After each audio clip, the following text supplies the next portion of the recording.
All right, let's talk about addiction, but probably not in the way you're used to thinking about it. You see, this isn't a story about them, some other group of people. This is a story about us, all of us. And honestly, it might just change the way you see pretty much everything. So let's just start with a really honest question.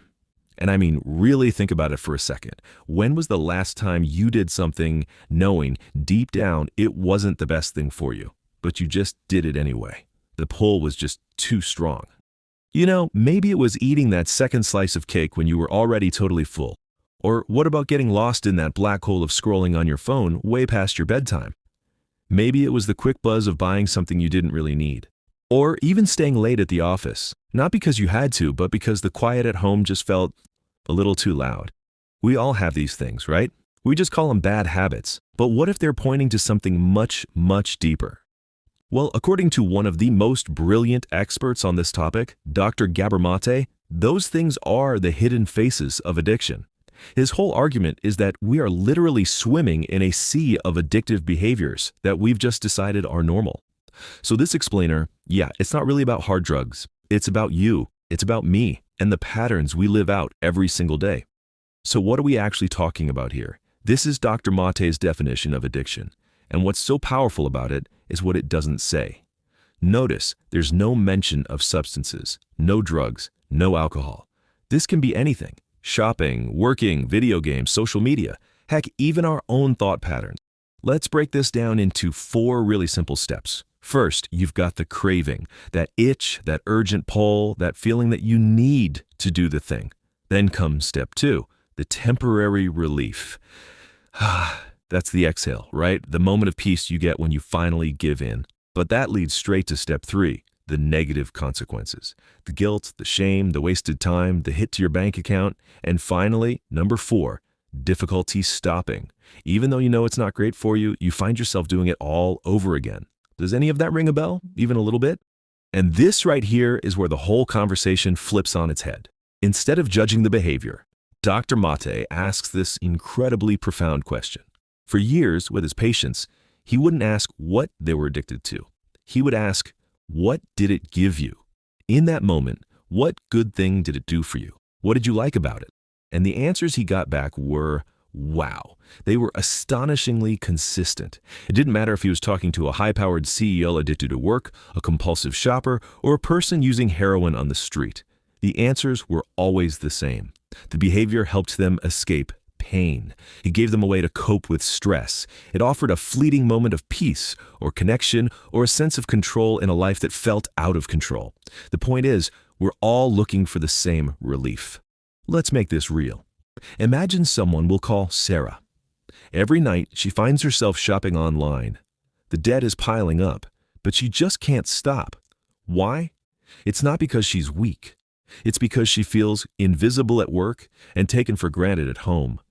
And for that 1 hour, the act of buying something, it's the only thing in her life that says, I see you, you deserve something nice. Or think about Ahmed, a college student who stays up till 3 in the morning binge-watching shows while his grades are tanking. What's he getting from it? A world that makes sense, with characters who feel more loyal and understanding than anyone in his real life. He's not just avoiding homework. He's running from a deep feeling of loneliness. And that brings us to the single most important idea in this entire explainer. Sarah's shopping, Ahmed's binge-watching, these behaviors are not the problem. They are a desperate human attempt to solve a problem. This quote says it all. The most important question we can ever ask is not why the addiction. It's always why the pain. The addictive behavior is just the smoke signal. It's the symptom. It's telling you something else is hurting underneath. Okay, so if the addiction is a response to pain, where does all that pain come from? For Dr. Mate, the answer is crystal clear. The source is almost always found in our childhood. Our early life experiences create the template. Now hang on, because when we hear the word trauma, our minds immediately jump to big catastrophic events, right? But we're being asked to widen our lens here. Trauma isn't just about what bad things happen to you, it's about what happens inside of you as a result. It can be any experience that was simply too much for a child's sensitive system to process at the time. Let me give you a super simple story that gets to the heart of it. Imagine a little girl. She's just finished a drawing, and she is so proud. She runs over to her mom, her face just beaming, desperate to share this little piece of her soul. But her mom? Well, her mom is exhausted from work. She's stressed about bills, distracted by her phone. She glances up and says, "Oh, that's lovely, honey. Just give Mommy 1 minute." But the minute never comes. And here's the key. The mother isn't mean. She's not a bad person. She's just overwhelmed herself. Now, imagine that little moment of disconnection doesn't just happen once. Imagine it happens hundreds, maybe thousands of times, over and over again. That is trauma. Not one big event, but the slow, quiet, accumulating ache of not being truly seen. That is the wound. And this kind of thing is so incredibly common that, as trauma expert Peter Levine points out, most of us don't even see it as traumatic. We say, "Oh, I had a great childhood." And sometimes that very insistence is its own kind of scar, a story our mind created to protect us from a pain we didn't know how to deal with back then.